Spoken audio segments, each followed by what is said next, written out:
नमस्कार, कान्तिपुर समाचारमा स्वागत छ। सुरु गरौं अहिलेका मुख्य समाचारबाट। आज 11 जना थपिँदा देशभर संक्रमित 278 पुगे।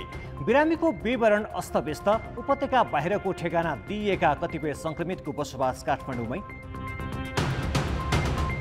सरकारी अस्पतालमा बिरामी ठेकिन सक्नुहुँदा पनि निजीको स्रोत साधन उपयोगविहीन। संक्रमणको दर बढ्दै गएकाले अझै खराब परिस्थितिको लागि तयार रहन विज्ञको चेतावनी। महामारीका बेला पनि सरकारका नीति र कार्यक्रम पुरानै शैलीका, अधिकांश विगतका असफल कार्यक्रमकै निरन्तरता।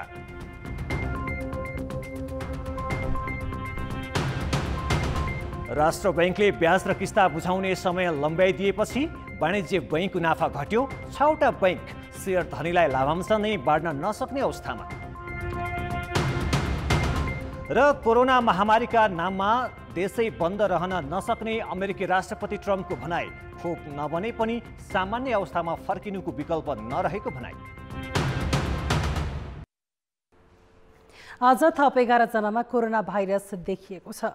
कपिलवस्तुमा 3, पर्सामा 2 तथा काभ्रे, महोत्तरी, सिराहा, सर्लाही, चितवन र बर्दियामा 1-1 जनामा संक्रमण पुष्टि भएको छ। यीमध्ये काभ्रे र सिराहामा पहिलोपल्ट संक्रमण देखिएका जिल्ला हुन्।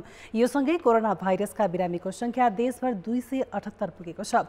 कपिलवस्तुको चन्द्रौटामा 25 देखि 44 वर्षका 3 पुरुषमा संक्रमण देखिएको छ। त्यस्तै वीरगञ्जमा 28 र 29 वर्षका 2 पुरुष तथा सिराहाको सखुवामा 30 वर्षीय पुरुषमा भाइरस देखिएको हो।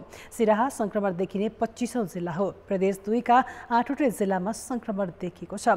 भाइरस देखिनेको संख्या कपिलवस्तुमा 42 र पर्सामा 91 पुगेको छ। आज संक्रमण देखिने मध्ये 18 वर्षीय किशोरी सर्लाहीको रामनगर, 25 वर्षीय महिला चितवन गडौली र 28 वर्षीय महिला बर्दियाका हुन्। उनीहरूको अवस्था सामान्य रहेको स्वास्थ्य मन्त्रालयले जनाएको छ।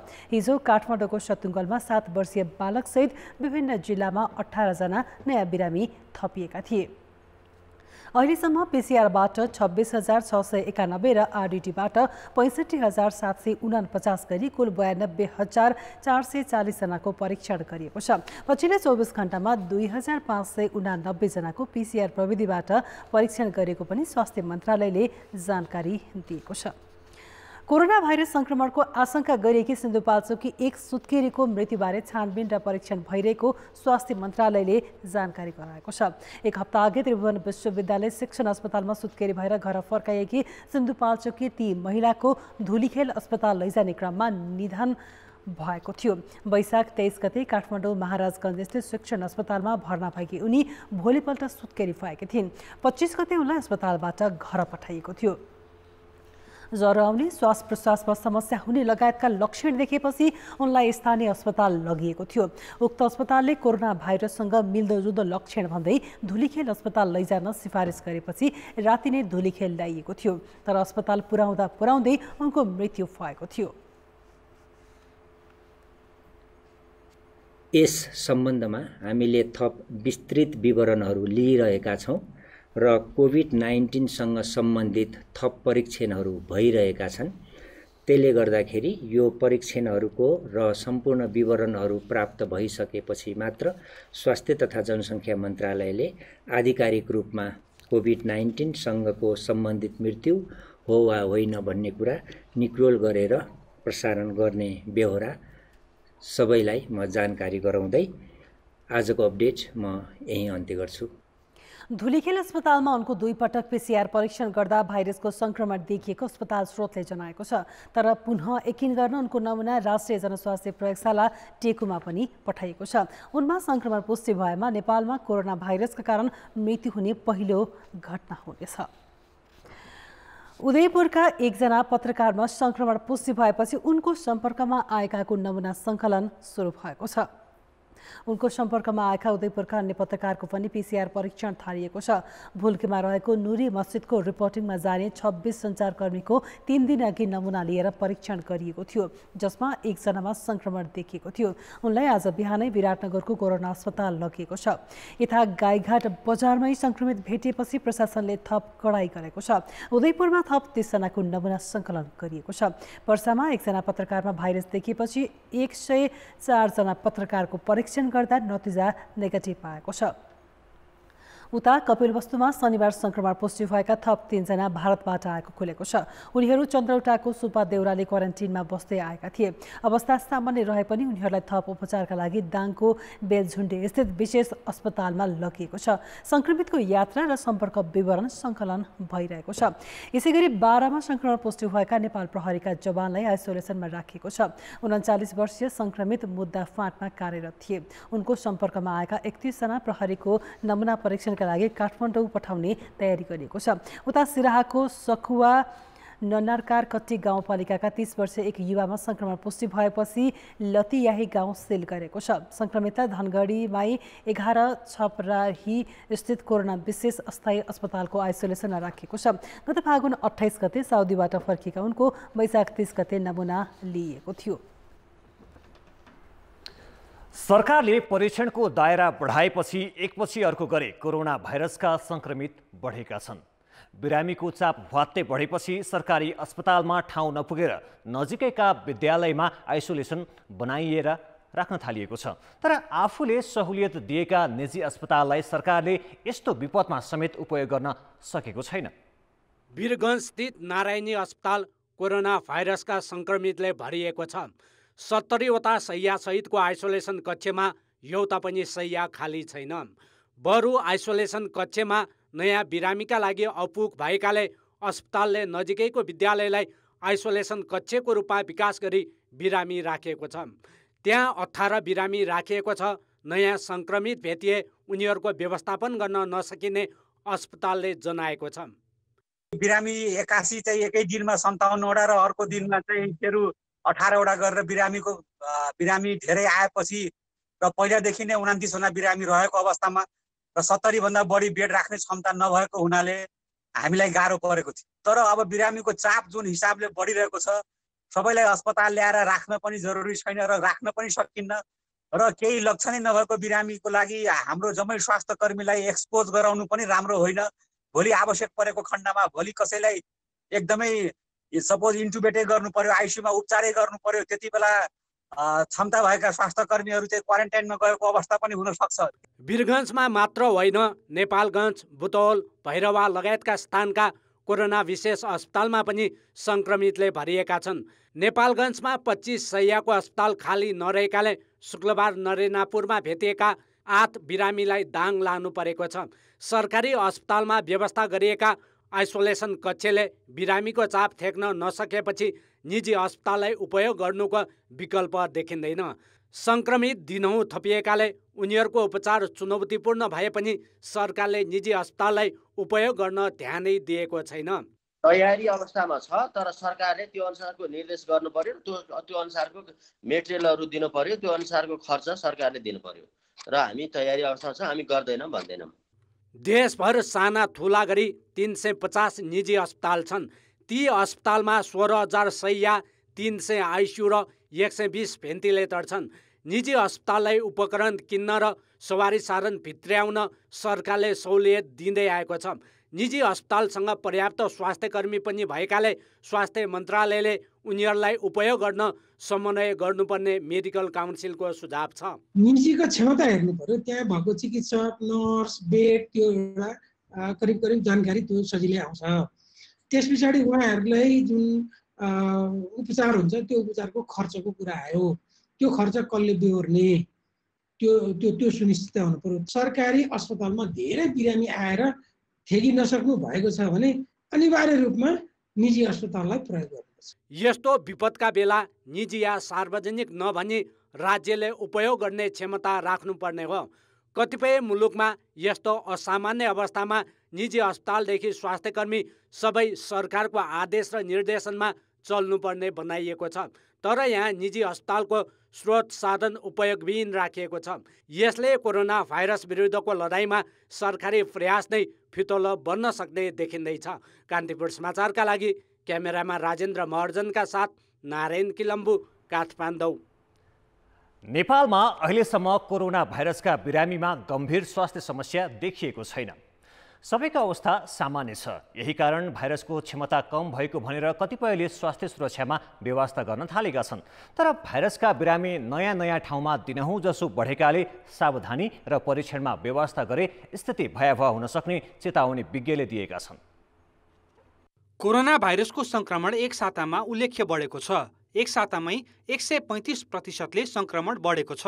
खास गरी तराईका जिल्लामा भारतबाट भइरहेको आवागमनका कारण संक्रमणको दर तीव्र देखिएको छ। संक्रमण देखिएका जिल्ला 26 पुगेका छन् भने ती जिल्लामा पनि नयाँ स्थानमा बिरामी देखिन थालेका छन्। काठमाडौँमा सुरुमा चीन र तेस्रो मुलुकबाट आएकाहरूमा भाइरस देखिएकामा वैशाख 30 यता अलग अलग बस्तीमा बिरामी थपिएका छन्। भक्तपुर र मकवानपुरमा पनि पहिलो पटक संक्रमण देखिएको छ। नयाँ ठाउँमा देखिनुले संक्रमण समुदायमा फैलिसकेको प्रश्न हुन्छ। रोग वाहकहरू पनि हुन सक्ने अवस्था छ। अब यो रोग वाहकहरूमा त लक्षण केही पनि देखा पर्दैन हैन, अनि बाहिरबाट हेर्दा त स्वस्थै हुनुहुन्छ र व्यक्ति विशेषलाई पनि आफूलाई के रोग लागेको जस्तो लक्षणहरू पनि हुँदैन। तर उहाँमा चाहिँ यो रोगको जीवाणु चाहिँ शरीरभित्र रहेको हुन्छ हैन, र टेस्ट गरेको खण्डमा चाहिँ त्यसमा चाहिँ पोजिटिभ पनि आउन सक्छ हैन, त्यस्तो चाहिँ हुन सक्छ। त्यही भएको कारणले गर्दाखेरि हामीमा सिभियरिटी राम्ररी नदेखेको, तर कस्तो भने एक ठाउँबाट अर्को ठाउँमा चाहिँ रोग सार्नमा चाहिँ त्यसमा चाहिँ मद्दत भएको हुन सक्ने अवस्था पनि हुन्छ। नेपालमा हालसम्म भाइरस देखिएकाहरू कसैमा पनि गम्भीर स्वास्थ्य समस्या देखिएको छैन। 36 जना निको भएका छन् भने उपचारमा रहेकाहरू सबैको अवस्था सामान्य छ। यसैलाई आधार मानेर कतिपयले नेपालमा भित्रिएको भाइरस कमजोर खालको भन्दै सावधानीमा व्यवस्था गर्न थालेका छन्। तर यो निष्कर्ष निकाल्नु गलत भएको विज्ञको भनाइ छ। संक्रमणको दर बढ्दै गएकाले अब जुनसुकै बेला परिस्थिति गम्भीर बन्न सक्ने उनीहरूको चेतावनी छ। यो भाइरस भनेको इभन धेरै माइन्युट हुने हुनाले यसले सबै कुरा नदेखाउँदैमा सिम्पटम्स कमजोर देखाउँदैमा यो कमजोर हो भनेर कहिले पनि ठान्नु हुँदैन, किनभने आज लाखौं मान्छेको अहिले ज्यान लिइसकेको छ र लाखौं मान्छेलाई चाहिँ अहिले के अरे उपचारको खाँचो भइराखेको छ। तर कोरोना भनेको चाहिँ अब कोरोनै हो, उसले विभिन्न कन्ट्रीमा देखाएको चाहिँ आज भेन्टिलेटरका बेडहरूमा पनि पेसेन्टलाई राखेर उपचार गराउन पनि गाह्रो भइरहेको अवस्था पनि छ। त्यसले गर्दा अब अहिले नै यही यसै भन्ने चाहिँ अवस्था चाहिँ छैन। हामी चाहिँ सबै कुराको रेडिनेस चाहिँ हुनुपर्छ। विश्वभर यस भाइरसबाट संक्रमित 46 लाख मध्ये 17 लाख निको भएका छन् भने 25 लाखले भाइरससँग सङ्घर्ष गरिरहेका छन्। 45,000 जना गम्भीर अवस्थामा छन्। नजिकैको भारतमा 86,000 संक्रमित मध्ये 2700 को मृत्यु भइसकेको छ। यो तथ्यलाई व्यवस्था गरेर भाइरसलाई कमजोर आँकी सावधानीमा व्यवस्था गरे आत्मघाती हुन सक्छ। कान्तिपुर समाचारका लागि कृपाल गौतम, काठमाडौँ। कोरोना संक्रमितको संख्या बढ्दै जाँदा सरकारले दिने सूचना नै गलत हुन थालेको छ। स्वास्थ्य मन्त्रालयले परीक्षणपछि पुष्टि भएका संक्रमित व्यक्तिको बसोबास र उनीहरूको ठेगाना गलत दिएकै कारण कतिपय व्यक्तिका आफन्त र स्थानीय तहले त्रास र हैरानी खेप्नु परेको हो। शुक्रबार दाङको तुलसीपुरमा एक संक्रमित भेटिएको भन्दै स्वास्थ्य मन्त्रालयले विवरण सार्वजनिक गर्यो। लगत्तै तुलसीपुर नगरपालिका र स्थानीय प्रशासनले त्यहाँ निगरानी बढायो। त्यस क्षेत्रका बासिन्दा आत्तिएर परीक्षणका लागि धाउन थाले, तर संक्रमित व्यक्ति दाङमै नरहेको पत्ता लाग्यो। अब अहिले खास गर्न हिजो तुलसीपुर उपमहानगरपालिका वडा नम्बर 7 मा कोरोना पोजिटिभ देखियो भनेर स्वास्थ्य मन्त्रालयले एउटा विज्ञप्ति जारी गर्यो र त्यो विज्ञप्ति जारी गरेपछि हामीले सम्बन्धित व्यक्तिको ट्रेसिङ गर्ने काम गर्यौं र आज करिब 12 बजेतिर हामीलाई के निष्कर्ष पत्ता लाग्यो भने स्वास्थ्य मन्त्रालयले जुन प्रकाशन गरेको विज्ञप्ति थियो त्यो अनुसार वडा नम्बर 7 मा जुन व्यक्तिलाई कोरोना पोजिटिभ भनेको थियो त्यो चाहिँ रहेनछ। तर ती जो कोरोना पोजिटिभ भएको व्यक्ति चाहिँ वडा नम्बर 4 मा भएको चाहिँ पुष्टि भयो र निज चाहिँ चैतको अन्तिम हप्तामा उहाँको आफ्नो आफन्तलाई औषधि उपचारको निम्ति तुलसीपुरबाट कोलपुर गएको र कोलपुरबाट काठमाडौँ गएर एउटा हस्पिटलमा उपचार गराइरहेको र उहाँको उपचारमा संलग्न रहेको चाहिँ व्यक्ति भन्ने हामीलाई पुष्टि भयो र उहाँसँग मैले टेलिफोनमा पनि कुरा गरेँ र उहाँको अहिले सबै स्वास्थ्य अवस्था सामान्य रहेको छ। काठमाडौँ कालीमाटीमा मासु पसल चलाउँदै आएका एक व्यक्तिको स्वास्थ्य परीक्षण हुँदा कोरोना भाइरस संक्रमण पुष्टि भयो। उनको नमुना सङ्कलनदेखि सबै परीक्षण काठमाडौँमै भएको थियो। तर स्वास्थ्य मन्त्रालयले उनको ठेगाना बर्दियाको लालपुर भनेर सार्वजनिक गरिदियो, जसले गर्दा प्रशासनले लालपुरमा आवत जावत नै बन्द गरेको छ। तर संक्रमित ती व्यक्ति लालपुर गए नगएको स्थानीय प्रशासनलाई एकिङ जानकारी नै छैन। बरु उनको काठमाडौँमै उपचार भइरहेको छ। स्वास्थ्य मन्त्रालयको लापरवाहीले काभ्रे, चितवन, मकवानपुर र सर्लाहीमा पनि त्यस्तै घटना भएका छन्। ती मध्ये धेरै संक्रमित काठमाडौँमै रहे पनि कुन क्षेत्र भनेर सार्वजनिक गरिएको छैन। यसले संक्रमितको विवरण राख्ने प्रणाली नै अस्तव्यस्त रहेको देखाएको छ। ब्रेकपछि समाचारमा पुनः स्वागत छ। विभिन्न जिल्लामा कोरोना भाइरसको संक्रमण देखिने क्रम बढ्दै गएका बेला सीमापारी भारततर्फ रोकिएका नेपाली स्वदेश भित्रने क्रम पनि बढेको छ। करिब 135 किलोमिटर भारतसँग सीमा जोडिएको कञ्चनपुरको विभिन्न खुला नाकाबाट नेपाली भित्रँदैछन्। एक साता यता भारतको विभिन्न सहरबाट कञ्चनपुरको ब्रह्मदेव, दोधारा, चाँदनी क्षेत्र भएर करिब 500 जना नेपाली नेपाल आएका छन्। तीमध्ये अधिकांशको द्रुत परीक्षण विधिबाट स्वास्थ्य जाँच गरिएको छ भने केहीको पिसिआरबाट नमुना सङ्कलन गरिएको छ। अहिले हामी कञ्चनपुरको दोधारा चाँदनीको नेपाल भारत सीमाको 10 गजा क्षेत्रमा छौँ। यहाँको खुला सीमाबाट प्रवेश गरेका नेपालीहरूलाई 10 गजामा टेन्ट गाडेर राखिएको अवस्था छ। लकडाउन गर्नुभएको छ, त्यसको नियम पालन हामीले गरेछौँ। तर उसले उहाँ बिचल्ली पढेकोलाई पनि त के सुविधा गर्न सक्नु पर्यो बोर्डरमा। अहिले बाहिर हामी नेपाल नागरिक पानी पिन जाँदाखेरि पब्लिकले फोन गरेर पक्राइदिएछ। हाम्रो साथी 22 जना निक्लेको, अहिले जम्मा 10 जना पुगेका छौँ हामीहरू। इन्डियाको गभर्मेन्टले चाहिँ हाम्रो पैसा नै नलिने, तिमीहरू नेपाली भन्ने बित्तिकै नेपालीलाई न क्वारेन्टाइनको व्यवस्था न केहीको व्यवस्था, अनि त्यसपछि तिमीहरूको सरकारले चाहिँ उनीहरू लिइरहेको छैन। हामीले चाहिँ तिमीहरूलाई यहाँ पनि राख्दैनौँ, तिमीहरू बाटोमा भेटिन्छ भने तिमीहरूले चोट मात्रै खान्छ, पिटाइ मात्रै खान्छ भनेर चाहिँ हामीलाई भन्यो। एकदम दुःखका साथमा उहाँहरू चाहिँ एकदम कष्टपूर्ण हिसाबले चाहिँ यो ठाउँमा चाहिँ आइपुग्नु भएको छ। र यहाँ आउँदाखेरि हामीले अब अहिले तत्काल सरकारले चाहिँ भित्र नभित्राउने भित्राउन नमिल्ने भएको हुनाले हामीले उहाँहरूलाई चाहिँ यो 10 गजा एरियामा चाहिँ यो सामान्य व्यवस्थापन गरेर चाहिँ राखेका छौँ। हामी अहिले देख्न सक्छौँ आफन्तहरू आएर यहाँ बसेका नेपालीहरूलाई घरबाट ल्याएर खाद्यान्न, खाना, पानी लगायतका सामग्रीहरू दिइरहेको। छोरा जस्तो मानेर छोराको अहिले म यिन भाइहरूलाई म खाना दिन लागेको छु। घरबाट बनाएर अहिले आया हो यहाँ यिनको मुख हेर्नलाई। मेरो छोराको पनि यस्तै हालत भयो होला। उहाँ पनि गाउँवाला मान्छे एक बार दिन्छन्, त्यही भएर म धर्म टेक्नलाई आया हुँ, यिनीहरूको मुख देख्नलाई आया हुँ। भारतका विभिन्न सहरबाट दुःख कष्ट सहँदै आफ्नो भूभागमा पुगेका उनीहरू आफन्तलाई भेट्न पाउँदा निकै खुसी बनेका छन्। जङ्गलमा बसियो, जङ्गल त फेरि आउँदाखेरिमा कहीँ दुःख घटना पनि भयो, चोट पनि खाइयो सर। चक्करपुरमा एक दिन थाम्यो, राति 2 बजे त्यो 12 बजेतिर लखेटेर हामी जङ्गल पार भएर यहाँ बनबसा आए। बनबसा आएदेखि हामीले राति बनबसाको जङ्गलमा काटेर बिहान बाखा हामी यो बाटो आउनु खरस भएका हौँ। 21 दिन पैदल यात्रा गरेर तब बल्ल म यहाँ पुगेको छु। मसँगै साथीहरू पनि सँगै हुनुहुन्छ। हामीले अहिले जे होस् क्वारेन्टाइनमा जस्तो नेपाल सरकार ल्याएर यहाँ राखिरहेको छ, हामी धेरै खुसी छौँ भनौँ न। भारतका विभिन्न सहरबाट आएका नेपालीलाई भारतीय पक्षले रातारात सीमा नाका पार गराउँदा नेपालतर्फ जोखिम बढेको छ। कान्तिपुर समाचारका लागि क्यामेरामा चिरायु थापाका साथ तेज सिंह मुस्कान, महेन्द्रनगर कञ्चन। जन्मेदेखि 15 महिनासम्म बालबालिकालाई नियमित रूपमा खोप लगाइन्छ। कोरोना भाइरसको महामारीका कारण 2 महिनादेखि बन्द रहेको खोप कार्यक्रमलाई सुरक्षा सतर्कता अपनाएर सङ्घीय सरकारले स्थानीय तहसँग समन्वय गरी सञ्चालन गर्न निर्देशन दिएपछि बालबालिकालाई खोप दिँदैछ। तर सामान्य सुरक्षा सतर्कता समेत अपनाइएको छैन। स्थानीय तहको लापरवाहीका कारण स्वास्थ्यकर्मी समेत जोखिम मोलेर काम गर्न बाध्य छन्।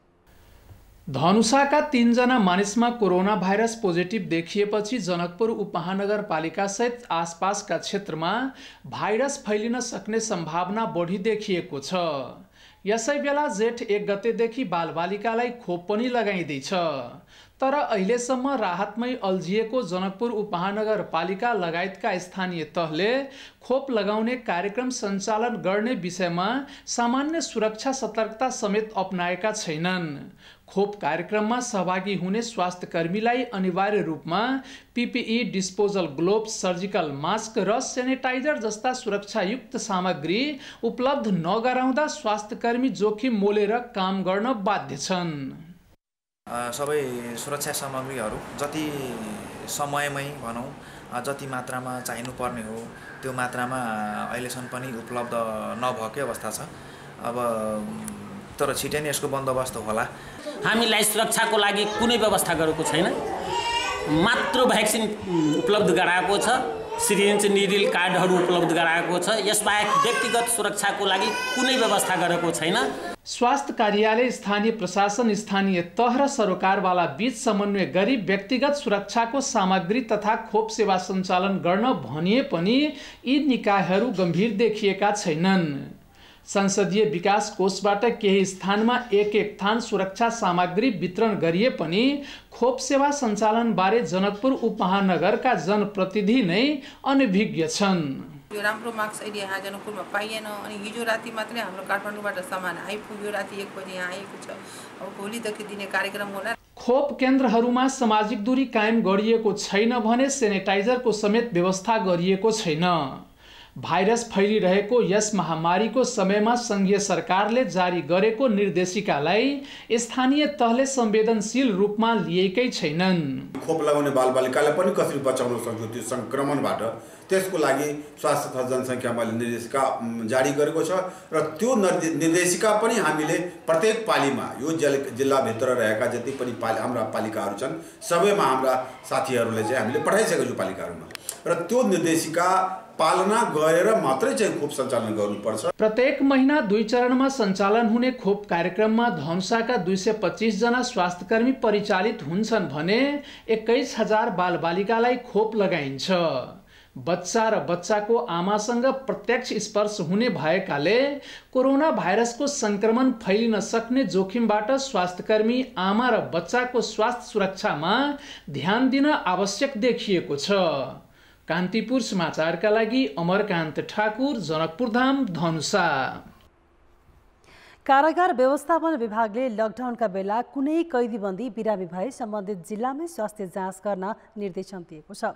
कैदीबन्दीलाई जिल्ला बाहिर उपचारका लागि लैजान नपाइने भएपछि मुटु, दम, क्षयरोग लगायत दीर्घ रोगीको उपचारमा समस्या देखिएको छ। जिल्ला कारागार सङ्घर्षमा वैशाखको पहिलो साता कैदी जीवन बिताइरहेका एक मुटु रोगीको मृत्यु भयो। लकडाउनका कारण समयमै उनलाई सुविधा सम्पन्न अस्पताल लैजान नसक्दा जिल्ला अस्पतालमा उपचारका क्रममा उनको मृत्यु भएको चिकित्सकको भनाइ छ।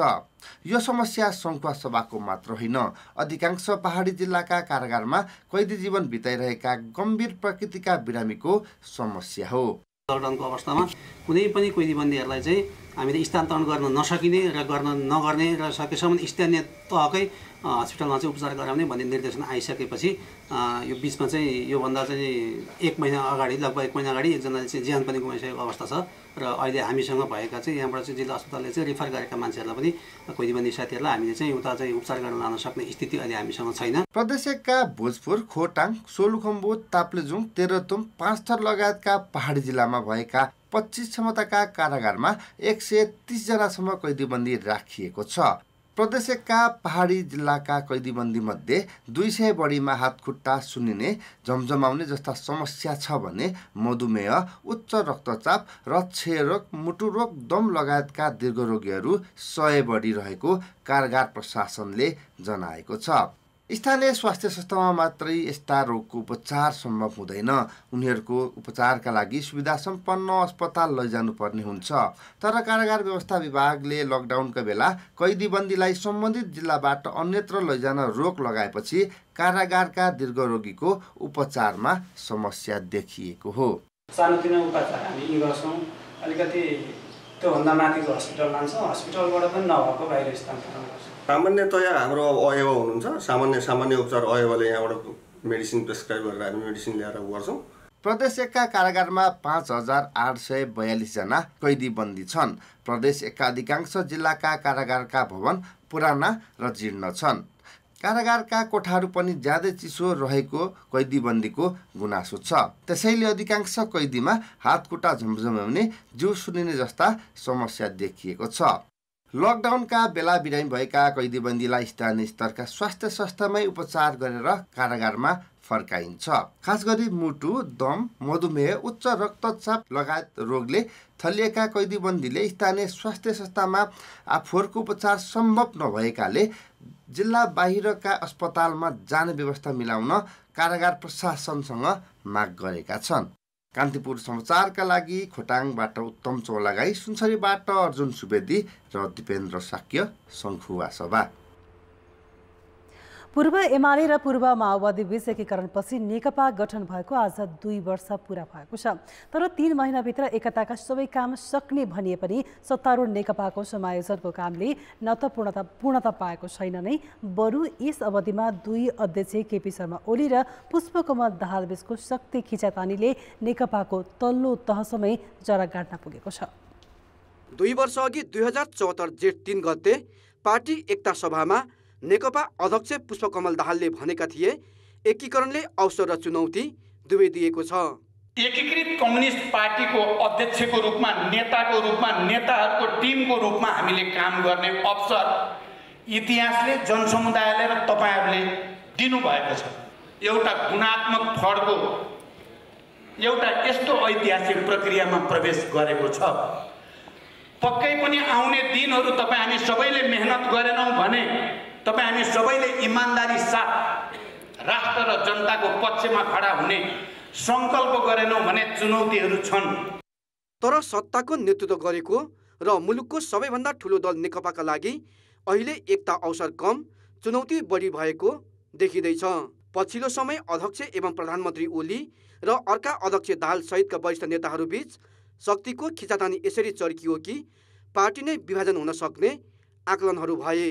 भलै यो स्थिति तत्काललाई टरेको छ, तर यो पृथकताको मानसिकता कार्यकर्ता तहसम्मै झाँगिएको छ र एक अर्काबीच टिप्पणी र आरोपहरू विरोधी दलका भन्दा चर्का छन्। नेतृत्वको खटपट पनि सतहमै छ।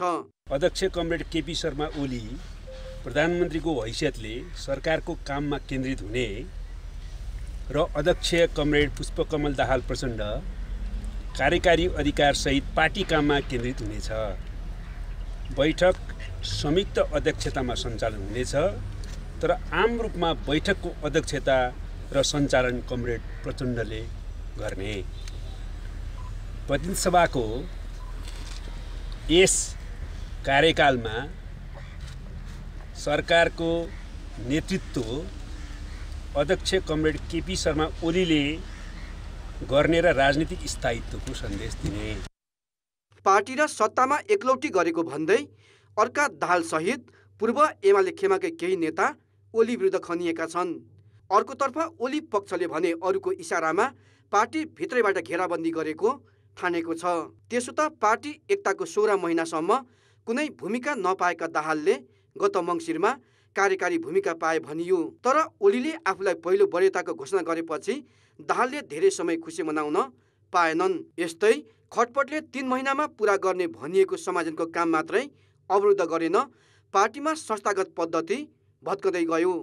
पार्टीलाई पनि विधि पद्धतिका आधारमा चलाउने, मापदण्डका आधारमा जिम्मेवारीहरू दिने तरिका अवलम्बन गर्ने र सरकारलाई पनि विधि पद्धतिको आधारमा पार्टीको नीतिगत निर्देशनमा सञ्चालन गर्ने विधिमा हामी गयौँ। त्यो तरिकामा हामी गयौँ, त्यो खालको कार्यपद्धति अवलम्बन गऱ्यौँ भने अहिले जे समस्याहरू देखा परेका छन् तिनीहरूको पनि समाधान हुँदै जान्छ र कामले पनि गति लिन्छ। त्यसो गर्न सकिएन भने फेरि पनि समस्या रहिरहन्छ। गत माघमा केन्द्रीय कमिटी बैठकले 15 दिनभित्र सबै एकताको काम सक्ने निर्णय गरेको थियो, तर त्यो कामले अझै पूर्णता पाउन सकेन। पार्टी भित्रका आयोग, परिषद, मञ्च भनिने कतिपय संरचना नै गठन भएका छैनन्। कतिपय प्रदेश र जिल्ला कमिटीहरू पनि पूर्ण छैनन्। अमेरिकी सहयोग सम्झौता MCC सभामुख चयन, वामदेव गौतम व्यवस्थापनदेखि पछिल्लो पटक थपिएको अध्यादेश प्रकरणले तिक्तता गणितीय जोड घटाउसम्मै पुग्यो। अहिले महामारी र सीमा अतिक्रमणका कारण केही मत्थर देखिए पनि नेकपाको शक्ति सङ्घर्षभित्रभित्रै गुम्सदैछ। त्यो विस्फोट हुन्छ कि समाधानमा पुग्छ भन्ने चाहिँ नेताहरूको इच्छा शक्तिमा निर्भर छ। कान्तिपुर समाचारका लागि दशरथ राई, काठमाडौँ।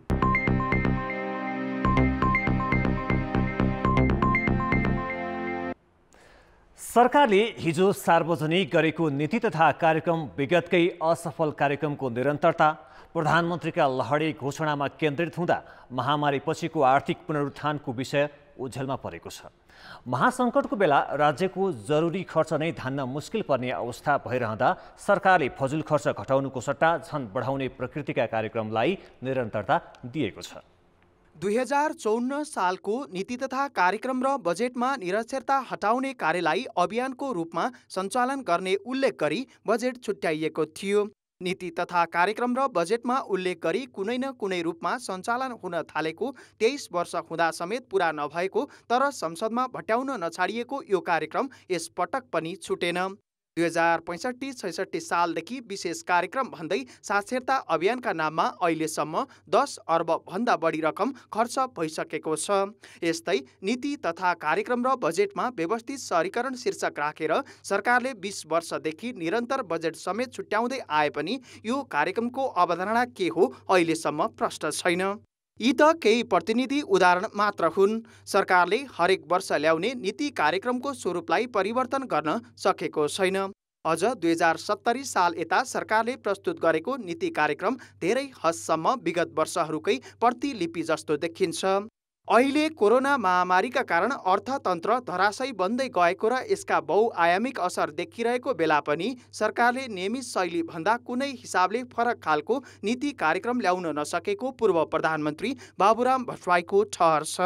मुख्य समस्या त म राजनीतिक नेतृत्वमा भिजनको एउटा प्रतिबद्धताको र एउटा इमान्दारीको कमी नै देख्छु। त्यसो नभएसम्म यिनै पुरानै कुरा दोहोरिराख्छन्। यहाँ त खालि हुकुमी शैलीले हिजोको राजा महाराज चाहिँ आदेश दिने, बिचरा थरथर काँपेका कर्मचारीहरूले हिजोकै पुराना फाइल पल्टाएर चाहिँ तिनै चाहिँ प्रोग्राम र कार्यक्रमहरूको एउटा सूची तयार पारिदिने र त्यसैले सङ्कलन गरेर चाहिँ हामी वाचन गर्ने जुन परम्परा छ त्यसरी चाहिँ देश चाहिँ बन्दैन। त्यो मुख्य समस्या म फेरि पनि भन्छु राजनीतिक नेतृत्वको हो। विगत वर्षमा राजनीतिक कार्यक्रमको रूपमा घोषणा भई असफल भएका राष्ट्रपति शैक्षिक सुधार, प्रधानमन्त्री रोजगार, चिनौ आफ्नो माटो बनाऊ आफ्नै देश जस्ता कार्यक्रमलाई सरकारले हुबहु यसपालि पनि समावेश गरेको छ। फजुल खर्च घटाउन कोष, समिति, परिषद र प्राधिकरण सहितका 1000 निकायलाई खारेज गर्नुपर्ने विज्ञ आयोगको सिफारिस लत्याएर यस्तै अरू संरचना थप्ने घोषणा गरिएको छ। महामारीले मुलुकको आर्थिक, सामाजिक लगायतका क्षेत्रमा पारेको असरलाई कम गर्ने कार्यक्रम विभागीय मन्त्रालयले तय गर्नुपर्ने भए पनि त्यस्तो कुनै ठोस कार्यक्रम सार्वजनिक गरिएको छैन। तीनटा ढङ्गले सोध्नु पर्थ्यो। एउटा त तत्काल के गर्ने भन्ने विषय, दोस्रो चाहिँ मध्यकाल 6 महिना 1 वर्षभित्र गर्ने भन्ने विषय र तेस्रो चाहिँ त्यसपछिको निम्ति कोरोना पछिको जुन विश्व र नेपाल हुन्छ त्यसको निम्ति के गर्न सकिन्छ भन्ने ढङ्गले तीनटा भागमा विभाजन गरेर नीति कार्यक्रम आइदिएको भए हुन्थ्यो। 60% हाम्रा श्रमिकहरू अनौपचारिक क्षेत्रमा काम गर्छन्। 70 लाखको 60% भन्नुभयो भने झन् 45-50 लाख चाहिँ हाम्रा श्रमिकहरूको चाहिँ स्थायी रोजगारी छैन भने उनीहरूलाई तत्काल राहत दिने खालको चाहिँ प्याकेज एउटा आउनु पर्थ्यो। चालु अवस्थामा रहेका योजना नै धान्न धौधौ हुने अवस्थामा सरकारले कुनै तयारी नै नभएका रेलदेखि पानी जहाजलाई प्राथमिकताका साथ उठाएको छ। तत्काल उठ्नै नसक्ने अवस्थामा पुगेको पर्यटन क्षेत्रलाई उकास्ने भन्दा सरकारले विभिन्न जिल्लामा विमानस्थल निर्माण गर्ने घोषणा गरी विगतकै प्रवृत्तिलाई निरन्तरता दिएको छ। आर्थिक पुनरुत्थानका कार्यक्रम भन्दा प्रधानमन्त्रीका राजनीतिक घोषणा र बिना अध्ययनका योजनाकै वरिपरि नयाँ बजेट केन्द्रित हुने देखिएको छ। कान्तिपुर समाचारका लागि बाबुराम तिमिल सिन्हा, काठमाडौँ। सरकारले हिजो प्रस्तुत गरेको नीति तथा कार्यक्रमले महामारीले निम्त्याएको आर्थिक क्षतिलाई सम्बोधन गर्न नसकेको निजी क्षेत्रले बताएको छ। पुरानै ढर्राको कार्यक्रमले अहिलेका आवश्यकता सम्बोधन नहुने अर्थशास्त्रीको भनाइ छ। कोरोना महामारीका कारण क्षति बेहोरिरहेको आर्थिक क्षेत्रको पुनरुत्थानका लागि सरकारका तर्फबाट तत्कालीन र मध्यकालीन नीतिगत राहत प्याकेज कुरेका उद्यमी व्यवसायी शुक्रबार जारी भएको नीति तथा कार्यक्रमबाट उत्साही बन्न सकेनन्। सरकारबाट नीति तथा कार्यक्रममै माग सम्बोधन हुने वचन पाएका व्यवसायीले आर्थिक पुनरुत्थानको सङ्केत समेत नमिलेको बताए। राज्यको तर्फबाट सहुलियतको ऋण लिने व्यवस्था र पुनर्कर्जाको व्यवस्था नभए उद्योग व्यवसाय चल्नै नसक्ने उनीहरूको भनाइ छ। तत्कालीन राहत आजभोलि नै र दीर्घकालीन राहत बजेटबाट आउनुपर्ने निजी क्षेत्रको अपेक्षा छ। उद्योग धन्दाले कसरी व्यवसायिकलाई आफूलाई चाहिने नगद प्रवाह चाहिँ व्यवस्थित गर्ने हो, पैसा कहाँबाट ल्याउन सक्छन् उनीहरूले, कसरी उनीहरूलाई त्यो स्रोत र साधनको पहुँच दिन सकिन्छ, त्यो एउटा व्यवस्थित गर्नुपर्ने छ।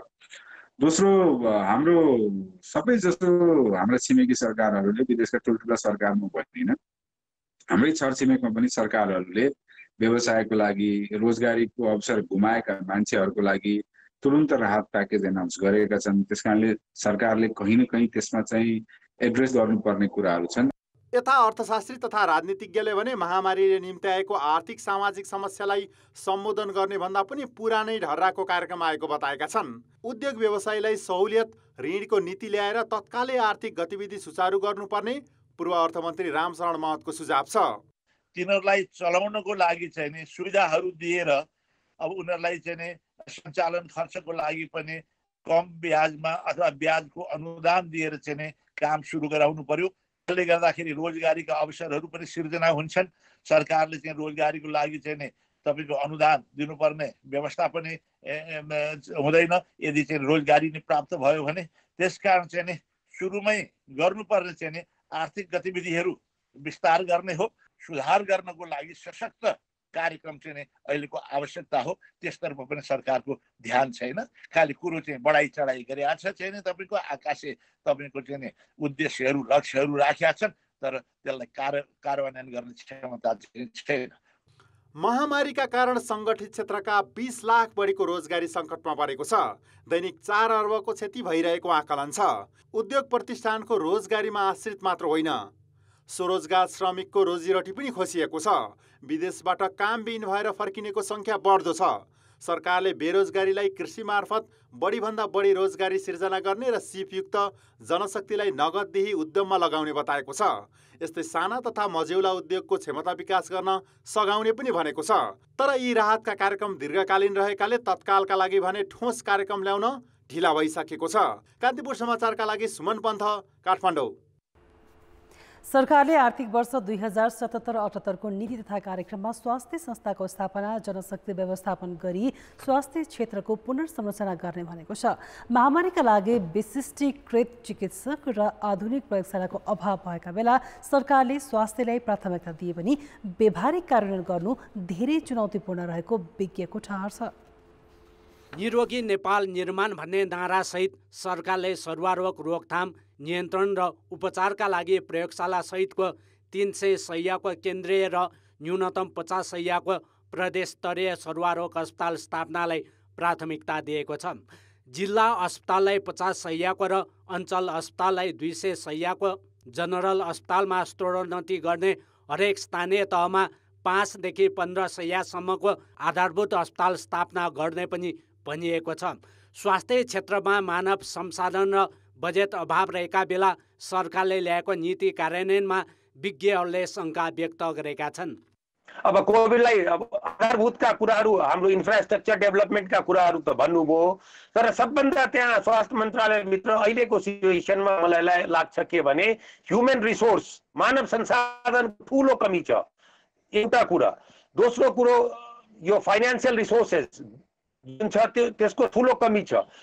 पोखरा र कर्णाली स्वास्थ्य विज्ञान प्रतिष्ठान तथा कोशी, नारायणी, भरतपुर, भेरी र ददेलधुरा अस्पतालबाट उपलब्ध विशिष्टीकृत सेवा विस्तारका साथै केन्द्रीय अस्पताललाई 100 शय्याको विशेषज्ञ अस्पतालमा विकास गर्ने भनिएको छ।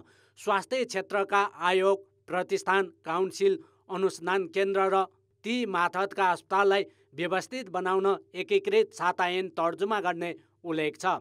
देशभरका ग्रामीण स्वास्थ्य केन्द्रको पूर्वाधारदेखि प्रयोगशाला र विशेषज्ञ चिकित्सक अभाव रहेका बेला यी घोषणा कार्यान्वयनमा पनि चुनौतीपूर्ण हुने विज्ञको बुझाइ छ। त्यसकारण रोगको नियन्त्रण गर्न, रोग कन्ट्रोल गर्न सबभन्दा जरुरी छ। त्यसकारण पनि हामीले यो स्वास्थ्यमा लगानी गर्नुपर्छ। एउटा अब तपाईँले छोटकरीमा भन्यो भने प्रयोगशाला, नम्बर 2 ग्रामीण तहमा भएको स्वास्थ्य संस्थाहरूको सबलीकरण, त्यसको लागि चाहिँ पूर्वाधारदेखि लिएर मानवीय र काम गर्ने वातावरण पनि सृजना गर्नुपर्ने हुन्छ। सिस्टम बलियो बनाउन खोज्यो भनेदेखि सिस्टमले नै ड्राइभ गर्छ, त्यो सिस्टमलाई नै ड्राइभिङ सिटमा राख्नु पर्यो। कोरोना भाइरसको महामारीका बेला सरकारले ल्याएका स्वास्थ्यका नीति तथा कार्यक्रम इमान्दारितापूर्वक कार्यान्वयनको खाँचो छ। त्यसका लागि केन्द्र, प्रदेश र स्थानीय सरकारबीच समन्वय गरी एकीकृत पहल भएमा केही हदसम्म नतिजा उन्मुख काम भन्ने हुन सक्छ। कान्तिपुर समाचारका लागि क्यामेरामा विकास जोशीका साथ नारायण किलम्बु, काठमाडौँ। लकडाउन सुरु भएको चैत महिनाबाटै बैंकहरूको नाफा घट्न थालेको छ। मुलुकका 27वटा वाणिज्य बैंकमध्ये 12वटाको नाफा चैतमा घटेको छ। चैत मसान्तसम्मको बैंकहरूको वित्तीय विवरण हेर्ने हो भने 6वटा बैंकले त शेयरधनीलाई लाभांश नै बाँड्न नसक्ने देखिएको छ। बैंकहरूले हालै मात्र प्रकाशन गरेको वित्तीय विवरण अनुसार आधा जसो बैंकको नाफामा गिरावट आएको छ। चैत मसानसम्मको वित्तीय विवरणमा लकडाउनका 20 दिन मात्र समेटिएका छन्। ठूला ऋणीहरूले त्रैमासिक ब्याज तिर्ने गर्छन् र मासिक तिर्नेहरूले पनि चैत मसानसम्मको ब्याज तिर्नुपर्ने थियो। तर लकडाउनका कारण व्यापार व्यवसायमा प्रभाव परेर आम्दानी घटेको भन्दै राष्ट्र बैंकले ब्याज र किस्ता बुझाउने समय पनि असार मसानसम्म लम्बाइदिएको छ। यस कारण पनि बैंकहरूको ब्याज उठ्न सकेको छैन। बैंकहरू बीच भएको तीव्र प्रतिस्पर्धा, बढ्दो सञ्चालन खर्च र ब्याजको कर्जा निक्षेप अन्तर खुम्चेकाले गत पुसमा नै बैंकहरूको नाफा गत वर्ष जस्तो बढ्न सकेको थिएन। चैत मसान्तमा लकडाउनको प्रभाव परेपछि बैंकहरूको नाफा झन घटेको हो। गत वर्षको चैत मसान्तसम्म 45 अर्ब 66 करोड रुपियाँ नाफा कमाएका 27 बैंकहरूको यो वर्षको नाफा 45 अर्ब 24 करोडमा झरेको छ। गत वर्षको यही अवधिको तुलनामा 42 करोडभन्दा बढीले गिरावट आएको देखिन्छ। 6 महिनाको वित्तीय विवरण हेर्नुभयो भने पनि बैंकहरूको चाहिँ प्रॉफिटको ग्रोथहरू चाहिँ एकदमै कम थियो, किनभने बैंकहरूमा चाहिँ एकदम तीव्र प्रतिस्पर्धा छ। चाहे त्यो इन्ट्रेस्ट स्प्रेडको सेक्टरमा होस् अथवा फी फरेक्स इन्कमको सेक्टरमा होस्। पुस मसान्तमा पनि एकदमै कम ग्रोथ थियो। अब चैतमा आउँदाखेरि चाहिँ 8 महिना 10 दिनसम्म नर्मल भए पनि 20 दिन त कोभिड-19 को इम्प्याक्ट पनि थियो। त्यो कारणले गर्दा यहाँले हेर्नु भने प्रॉफिट आफ्टर ट्याक्स 1% जतिले घटेको छ। डिस्ट्रिब्युटेड प्रॉफिट हेर्नुभयो भने त झन्डै 60% घटेको अवस्था छ, जबकि यही समयमा कर्जाको ग्रोथ चाहिँ झन्डै 17% को हाराहारी थियो। बैंकहरूको कुल नाफामा 1% को मात्रै गिरावट भए पनि वितरणयोग्य मुनाफामा भने 60% को गिरावट आएको छ। कर कट्टीपछिको नाफा सबै रकम बैंकले शेयरधनीलाई लाभांश बाँड्न पाउँदैनन्, किनकि यस्तो नाफाबाट बैंकहरूले नियामकीय जगडा कोषमा पनि रकम राख्नुपर्छ। स्ट्यान्डर्ड चार्टर बैंक बाहेक 20वटा बैंकको यस्तो वितरणयोग्य नाफा गत वर्षको तुलनामा घटेको छ। Nepal bank, bank of Kathmandu, Siddhartha, sunrise, Lakshmi र सिभिल बैंकको वितरणयोग्य रकम त ऋणात्मक छ, अर्थात् उनीहरूले शेयरधनीलाई लाभांश बाँड्न सक्ने अवस्था नै छैन। अब चैत मसान्तकै यहाँले रिपोर्ट हेर्दा केही बैंकहरूको यो जुन वितरण योग्य नाफा डिस्ट्रिब्युटेड प्रॉफिट चाहिँ नकारात्मक छ भने चाहिँ उहाँहरूले त बाँड्नै सक्नुहुन्न हैन। अब धेरै बैंकहरूको अहिले चाहिँ सकारात्मक छ, तर यही लकडाउनको सिचुएसन कन्टिन्यू भइरह्यो भने असारमा धेरै बैंकहरूको जसले चाहिँ अहिले सकारात्मक अथवा पोजिटिभ डिस्ट्रिब्युटेड प्रॉफिट देखाउनु भएको छ उहाँहरूको पनि नेगेटिभ अथवा ऋणात्मक चाहिँ हुन सक्छ। भारतमा त रिजर्भ बैंक अफ इन्डियाले यो वर्षका लागि लाभांश दिनमै रोक लगाएको छ। नेपाल राष्ट्र बैंकले भने अहिलेसम्म यस खालको कुनै निर्णय गरेको छैन। यस्तो निर्णय नआए पनि लकडाउन लम्बिँदै व्यावसायिक वातावरण झनै बिग्रिँदै जाने हो भने चौथो त्रैमासिकको प्रतिवेदनमा बैंकहरूको वितरणयोग्य नाफा झनै घट्नेछ। कान्तिपुर समाचारका लागि सुदिल पोखरेल, काठमाडौँ। ब्रेकपछि समाचारमा पुनः स्वागत छ। मानिसको आवत जावत र भिडभाड हुँदा कोरोना भाइरसको संक्रमण फैलन सक्ने भन्दै त्यसबाट जोगाउन सरकारले पुरै देश लकडाउन गरेको छ। मानिस घरभित्रै छन्, बजार चकमन्न छ। यस्तो समयमा पनि आपराधिक मनोवृत्तिका मानिसले भने लकडाउनलाई अवैध कारोबार गर्ने अवसरका रूपमा उपयोग गर्न थालेका छन्। इलाका प्रहरी कार्यालय गजुरीले बुधबार प्रतिबन्धित लागु औषध चरेस ओसार पसारमा संलग्न 2 जना व्यक्तिसहित 100 किलो चरेस धादिङको गजुरीमा नियन्त्रणमा लियो। गजुरी गाउँपालिका वडा नम्बर 5 र 6 को सिमानामा पर्ने दरिङ्गाल खोलाबाट 100 किलो चरेससहित 2 जना पक्राउ परेका हुन्। लकडाउनको समयमा अपराधिक गतिविधि बढेको हुन सक्ने भन्दै ग्राहक बनेर खरिद गर्न गएको प्रहरीको विशेष टोलीले गजुरी गाउँपालिकाका 37 वर्षीय टेकबहादुर तामाङ र सोही स्थानका 26 वर्षीय विशाल तामाङलाई राजमार्गको आदमघाट बजारमा 6 लाख नगदसहित ग्राहक बनेर खरिद गर्न गएको प्रहरीले चरेस ओसार पसारमा प्रयोग गरिएका 2 मोटरसाइकल समेत नियन्त्रणमा लिएको हो। चरस चाहिँ आउँदैछ, ओसार पसार हुँदैछ भन्ने सूचना प्राप्त भएपछि चाहिँ जिल्ला प्रहरी कार्यालयसँग समन्वय गरेर हामीले एउटा टिम खडा गरेर यहाँबाट चाहिँ यो गोजुरी गाउँपालिका छ यो दरियाल खोला नजिकै किराँचौक जाने बाटोमा त्यहाँ चाहिँ हामीले मोटरसाइकलमा आउँदै गरेको अवस्थामा चाहिँ हामीले यी अभियुक्तहरूलाई यो 100 केजी चरस र 2टा मोटरसाइकलसहित हामीले पक्राउ गर्न सफल भयौँ। केही समय अघिसम्म गाँजाको खेती नै हुने धादिङको दक्षिणी क्षेत्रमा प्रहरीले पटक पटक खेती नष्ट गर्ने गरेको भए पनि यस्ता लागु औषधको अवैध ओसार पसार हुने गरेको छ। जिल्ला प्रहरी कार्यालयले आर्थिक वर्षको अहिलेसम्ममा 120 किलो चरेस र सोही मात्रामा गाँजा बरामद गरेको छ भने कारोबारमा संलग्न भएको आरोपमा 16 पुरुष र 2 महिलालाई पक्राउ गरेको छ। क्रिमिनल मेन्टालिटीको मान्छेहरूले यो अहिलेको देश विश्वभरि फैलेको यो जो महामारी सङ्कटको बेलामा यसको फाइदा उठाउँदै यही बेलामा चाहिँ पुलिसको ध्यान चाहिँ सबै उतिर यो कोरोना भाइरसतिर चाहिँ केन्द्रित छ भनेर र यो लागु औषधदेखि लगायत भनौँ न हजुरको अन्य क्राइममा वन जङ्गलका लगायतका यिनी सबै मौका यही हो भने गर्न खोज्छ। तर पुलिसको ध्यान चाहिँ त्यसमा प्यारललले त्यहाँ पनि गएको छ भन्ने कुरो तिनीहरू यस्तो पुगिरहेको हुन्न। त्यसैको परिणाम हो जुन हामीले हिजोको हाम्रो एचिभमेन्ट। सबैको ध्यान कोरोना भाइरसको सङ्क्रमण हुन नदिने तर्फ लागेका बेला भेटिएका यस्ता अवैध कारोबारलाई हेर्दा अपराधिक मनोवृत्तिका मानिसले भने लकडाउनलाई अवसरका रूपमा उपयोग गरेको प्रष्ट हुन्छ। कान्तिपुर समाचारका लागि पोषनाथ अधिकारी, गजुरी, धादिङ। अब जनमतको अन्तिम परिणाम। जनमतमा हिजो हाम्रो प्रश्न थियो, आगामी आर्थिक वर्षका लागि सरकारद्वारा प्रस्तुत नीति तथा कार्यक्रम कस्तो लाग्यो? ए उत्साहजनक, बी औषध र सी पट्यार लाग्दो। जनमतको अन्तिम परिणाम यस्तो छ, ए उत्साहजनक, त्यसमा 9% मत प्राप्त भएको छ, बी औसतमा 77% र सी पट्यार लाग्दोमा 14% मत प्राप्त भएको छ।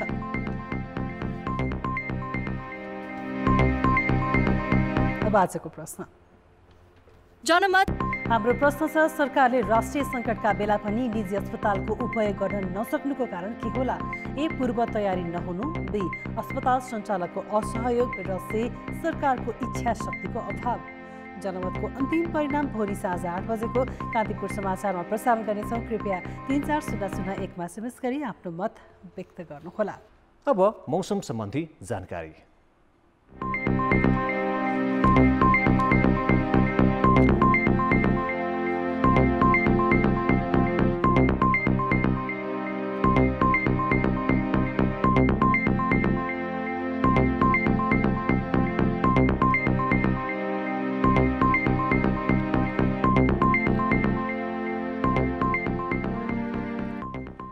कान्तिपुर समाचार अहिलेलाई सकियो।